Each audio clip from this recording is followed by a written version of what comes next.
Good afternoon, everyone. We are continuing with our lessons on YouTube.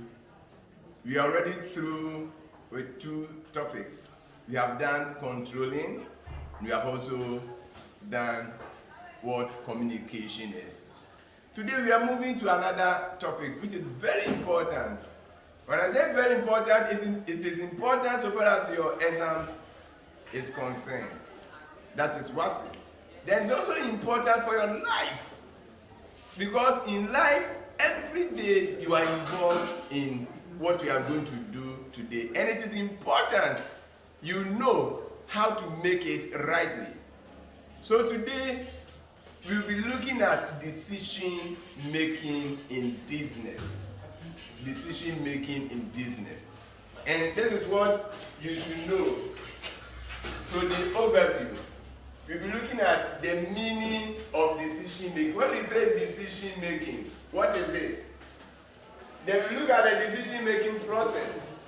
And you know that anytime we talk about process, we are looking at the steps involved in whatever we are looking at. So we'll be looking at the steps involved in decision making. Then for today, we'll end it with the people who are involved in decision making. When you go to any organization, who are those involved in decision making? Then we have a second video where we're looking at types of decisions. Remember, I didn't say types of decision making. I said types of decisions. So when you make decisions, the result will be the decision. So what are the types of decisions that we have? Then we look at the importance of decision making, and finally we'll end with the situation in which decisions are made. So that is what we'll be looking at. So let's start. What is decision making? What is it? What is it all about? Now, you know when we were talking about planning, we said the manager sets objectives and develop courses of action to be pursued in order to achieve the objective. So you want to achieve your objective. But you know, it is not all the time that you'll be able to achieve the objective. So there may be discrepancy, there may be difference between what you want to achieve and what you have actually achieved. In that situation, there is problem. And when there is problem, what do you do? That is where decision making comes in. So if you look at it, I said I've written here problem. So whenever there is problem, then what you need to find out is, okay, how am I going to solve this problem? Is there only one solution to this problem, or there are other alternate solutions to that problem? Decision making will come in when there are other alternatives. When you have when you have two or more alternatives to solve the problem, and that you want the best alternative to solve that problem. That is where decision making will come in. In other words, if there is a problem and you don't have alternate solution to the problem, and that there is only one solution, there is only one way the problem can be solved, then that one you don't make decisions, then you use it to solve that particular problem. So a manager will only make decisions when he realizes that there are several alternatives in solving the problem. Then he decides that he should make decisions. So I said, when there is a problem, are there alternate solutions? If the answer is yes, so if there are alternate, so if the answer is yes, so are there alternate solutions? Yes. Then decision making will now come in. And when you make decision, you want to solve the problem. So what is decision making? Looking at what I have said so far, what is it? Very simple. Decision making is a conscious choice. So it doesn't just come spontaneously. You consciously decide to do something. So it is a conscious choice between or among several alternatives in order to solve a problem.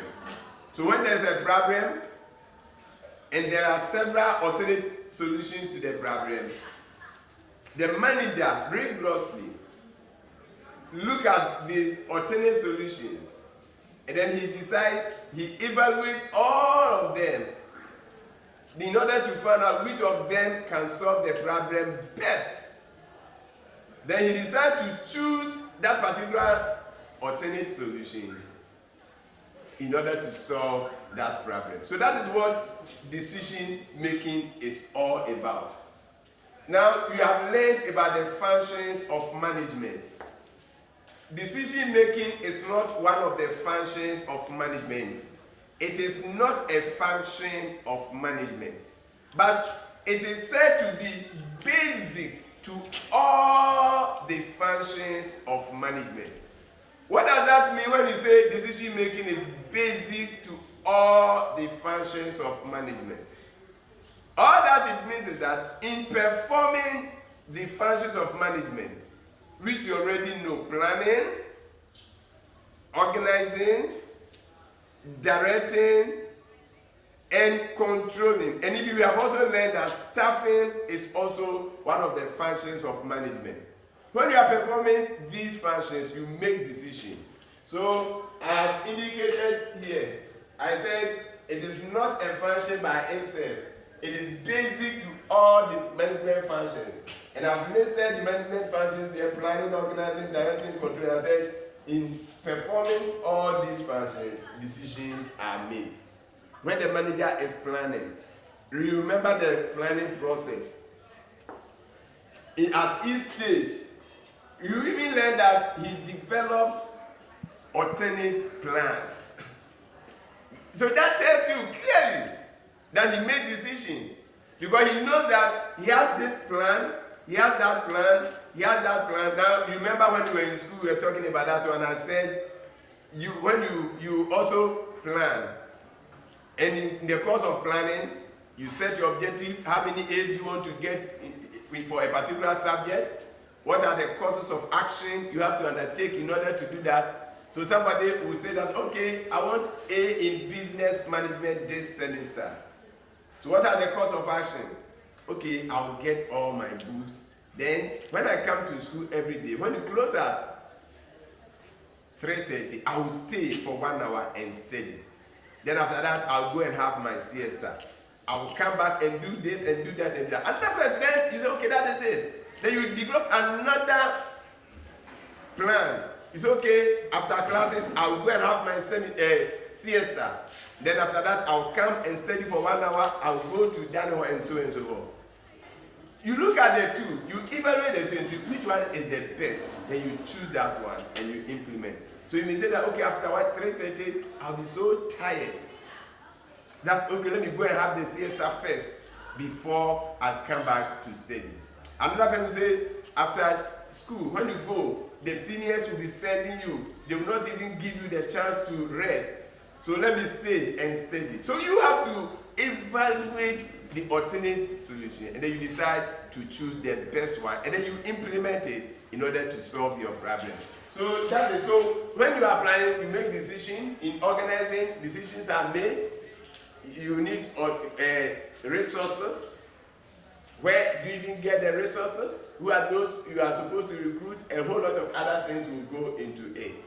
In directing, you make decisions. In controlling, you make decisions. So you have planned decisions. You can have control decisions, and so on and so forth. So that is for that one. Now let's move to the steps in decision making, or the decision making process. It is said that decision making does not rely on intuition.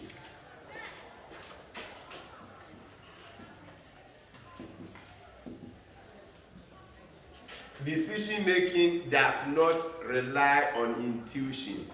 We don't make decisions based on our emotions, based on how we feel. No. It is said it is scientific.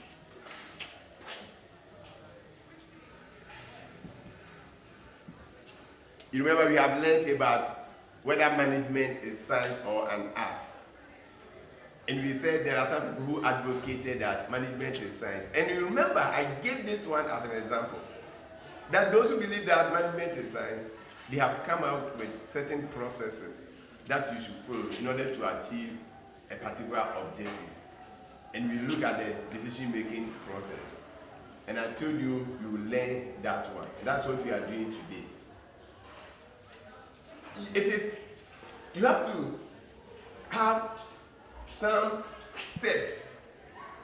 You have to follow some established procedure in order to solve problems. So when there is a problem, you don't just get up and say, this is what we are going to do. There is the way to solve the problem. It is rational. So rational decision making does not, or is not based on your emotions. It is scientific, and therefore it follows scientific method. So what are the steps? The first thing you have to do when you are making decision is to recognize, identify, and define the problem. So you remember here we talked about the fact that there is a problem. So you should be able to identify the problem. You should be able to recognize the problem. What is the issue?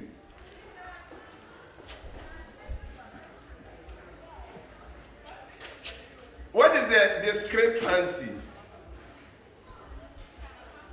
What has happened? You should first be able to identify the problem. Now, it is not easy identifying the problem. Why? You see, at times, some managers are not able to identify the problem. They identify symptoms. It's like when you go to a hospital to see a doctor. It is up to the doctor to be able to identify your problem. When you go, that's why the doctor will be annoyed if you tell the doctor that I have, then you mention a name of a disease. No, you tell the doctor how you feel. Then the doctor will listen to you and then assume that because you are saying A, B, C, D, then it is likely you are suffering from this. And the doctor may then ask you to go to lab to find out whether what he's thinking of or what he's thinking about, that is it. So the lab test you would know from the lab test whether it was true that you have had malaria, you see. But there are some doctors, if they are not able to know the real problem and they look at symptoms, then they will give you medicine, you go, the thing will not go and whatever. By the time you realize the person is even dead. By the time you realize another doctor had come and is able to identify the real problem. And then within short time, he provides solution to that one. So if you are a manager, it is very important for you to be able to identify the real problem, not a symptom. Now, they are not buying your product. Is that it? Has sales fallen? Is that the problem? Or the fall in sales is rather even a sign of a particular problem? Is it because, what is the main problem? Are there competitors that are so aggressive and that your customers are now moving to those ones and that you need to develop strategies to be able to face your competitors? And is it because of competitors that is why sales had fallen? You should be able to identify the real problem, not a symptom. So identification of the problem is very, very important. Having identified the problem, then you move to the next step. And that is setting objective. Now you are going to make decision. So what do you want to achieve at the end of the day? When I say day, I don't mean today or whatever. I mean at the end of the decision-making process. What do you want to achieve? Okay, was the problem fall in sales? Okay, so what is your objective in making decisions? Do you want to increase sales by 60% in let's say 6 months, you want to increase sales by 60% in 6 months. Is that your objective? You need to set your objective. The objective, once you set the objective, that is where you'll be able to find out at the end of the whether you have been able to, when the decision you made had been able to solve the problem. So you should be able to set your objective clear objective, specific objective that can be measured. Having done that, then you look at the problem and do proper analysis of the problem. That's the third stage. You analyze the problem. What is the scope of the problem? You are doing analysis of the, what is the scope? How big, how small is the problem? Now, what are the resources you need in order to solve the problem? Who are those who are supposed to be involved in solving the problem? So the problem should be analyzed in that direction so that you'll be able to know how big or how small the resources you need to solve the problem. Who are those supposed to be involved? Whom are you supposed to consult in solving the problem? So that is the third step. Having done that, then you need to move to the fourth stage or step where you gather information. You need information before you can solve the problem efficiently or effectively. You need information. You need internal information. You need external information. You need to get information that is relevant to the problem that you have identified. You have to make some inquiries within the business. You have to conduct research. You see, you are not living in an island. You are not the first person who might have been confronted with that problem. Others might have also been confronted with the same problem. And there may be information out there, whether in the internet, whether by consultation or whatever it is. And this one will help you to know the alternate solutions to the problem. When you gather information, it will help in developing alternate solutions to the problem. So it is very important. Now, the information that you gather should have certain characteristics. So it is not just any information out there. It should be relevant to the problem. So I have indicated, I said, characteristics of the information. The information that you are going to use to solve the problem, it should be relevant. So it's not just picking anything. Number two, it should be accurate. It should be accurate. You should get accurate information. Then it should be reliable. Then it should be inexpensive. You don't have to spend so much in gathering the information. Then it should be comprehensive. And we have learned about what is meant by information being comprehensive. That means it should contain everything it is supposed to contain. Remember the last time we were talking about it and you said something should be comprehensive. Somebody said it should be understandable. We said no, that is not it. It should be exhaustive.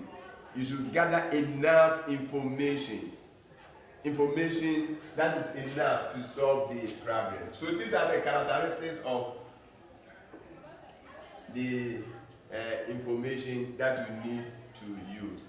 Then having done that, you remember we said the information you gather will enable you to develop several alternatives. So you now develop several alternatives. So it's developing several alternatives. What are the alternate solutions to the problem? Okay, you can have, let's say, alternate one. This is it. Okay, for example, you said sales had fallen. That's the problem. Okay, so what are the alternate solutions? Number one, it's okay, I have to change or the quality or improve upon the quality of the product. That could be something. An alternative. Is it about improving the quality of the product? Is it about using promotional tools, promoting the product? And if you want to come to promotion, what alternate are you going to use? Are you going to use personal selling? That you are going to recruit sales force to sell the product for you? Are you going to use advertising? You sell the product to radio station, television station, FM newspaper, so that you pay money for the product to be made known to people? Are you going to use sales promotion, buy one get one free, giving coupons to them, reducing the price of the product? What are you going to use? Are you going to use what are you going to use? There are several alternatives. Even in life, in your life, if you are in any difficulty, there are several alternatives. So which one will be best for you? Which one will be best for you? Then you have to come out with that one. So when you have had these several alternatives, so let's say you have alternate 1, 2, 3, 4, then you have to move to the next stage of it, evaluating the alternatives. You have to evaluate. You have to assess. To evaluate means to do assessment. You assess the various alternatives. So you pick alternate 1. How well can this alternate solve the problem? Okay, when I use this one, for example, the 4 instance, after doing critical analysis, assessment of the problem, you may come out, you look at the pros and cons, you look at the cost-benefit analysis, you look at the cost involved in using that one, then the benefit you are going to derive. You pick each one of them and you do that cost-benefit analysis. In other words, you are looking at this particular one. What will be the cost involved? What are the resources I need in solving this one? Okay, after doing it, what will be the benefit? Then you may realize that alternate 1 may be able to increase sales by, let's say, 20% in 6 months. Alternate 2 may be able to increase it by 5% in 6 months. Alternate 3 may be able to increase it by 35% in 6 months. Alternate 4 will be able to increase it by 60% in 6 months. So you know that among these alternatives, this is the best for that now. So you now move to the next stage where you choose and implement. Others would say choosing the best alternate, and they will make it stand as a point. Then they will move to the next point and say implement the alternate. But here I have combined the two. So choosing and implementing the best alternate. You choose and then you implement. To implement means you put it into action. This is what you have chosen. You have chosen to use sales promotional activities. Buy one, get one free. Temporary reduction of the prices of your product. You are asking people that when they buy your product, you give them coupon. If their coupons are redeemed, you build a house for them. There are a lot of sales promotion activities which you learn when you get to marketing in your book 3. So if you decided to use sales promotion activities, then that is what you are going to now implement. So now when you have done that, or you have done the implementation, so you have started. Okay, at the end of the day, remember you set objective. Your second step was that you set objective. So at the end of the day, when you have gone through everything, 6 months start, were you able to achieve that objective? Has sales increased by 60%? If the answer is yes, then that is where it ends. If the answer is no, it means it was not able to solve the problem. Then you go back to the decision-making process. You go for another alternative. The one that you thought may not be able to do that, that is what maybe for now you have to resort to see whether it will be able to solve the problem.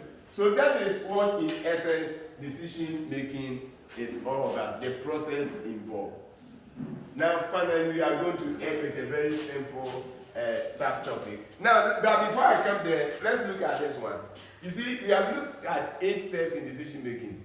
There are several models. Somebody can decide to put the 8 into 5. So assuming in any exams, you are asked that a manager has broken down the decision making process into 5. Then you are asked to write the steps involved. Then it means you have to combine some of these steps. So I have done this one here. I said you can combine step 1 and 3. What is step 1? Step 1 says recognition, identification, and then definition of the problem. Step 3 says analyzing the problem. So you can say recognition, identification, and analysis of the problem. Then step 2, so I said step 2, that one will stand alone. So what is step 2? So you set objective. Then step 4 and step 5 will come together. What is step 4? This is step 4. You combine with step 5. So gathering information and developing several alternatives. Then after that, so you combine step 6 and 7. What is choosing and implementing the best or the most appropriate alternative. So what is it? And then so I said 6 and 7. So this one and this one you combine, evaluating and choosing the best alternative. Then the last one is that you now evaluate it. The results. Here you are evaluating results. Here you are evaluating the alternative. So the two are not the same. It's the result that you are evaluating to find out whether you have been able to achieve it. So that is that one. Now let's move to persons and groups involved in decision making. We shall look at the types of decision. And then you know management, you have levels of management. At each level of management, they make decisions. Top level, middle level, lower level, decisions are made. So board of directors make decisions, managing directors make decisions, the general manager make decisions, line managers, you know line managers, you have done that one. You know staff personnel, line managers, staff managers. So line managers make decisions. Internal specialists, and then outside consultants, they also make decisions. If the thing is so technical, you need technical advice, you have to consult somebody. You can also have committees. So committees made up of different divisions of the organization can also come together to make decisions. So, ladies and gentlemen, that brings us to the end of today's lesson. Now, let's look at it. What is decision making? State and explain the steps involved in decision making. List any 5 people who are involved in decision making in an organization. We'll meet another time to continue with our topic on decision. And this is what we'll be doing. We look at the types of decisions, importance of decision making, and the situations in which decisions are made. Till we meet again another time. Bye-bye.